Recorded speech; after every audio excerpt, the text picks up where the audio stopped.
Purihin natin ang Panginoon. Come on. Yo.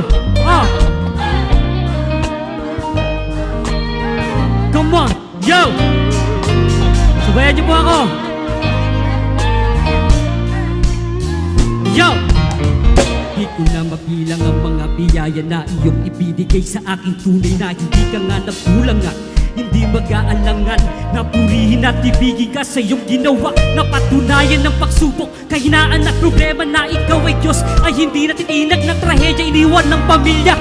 Kaibigan, sino pa mananatiling mabubuhay lamang sa iyong biyaya. Pupurihin ka, o aking Diyos na dakila. Nasa buhay ko'y nagbibigay ng pagpapala. Sa kabutihan mo, O Diyos, ako'y magtitiwala na laging alalahanin ng iyong mga gawang dakiluwalhati ka. O aking Diyos na dakila, nasa buhay ko'y nagbibigay ng pagpapala. Sa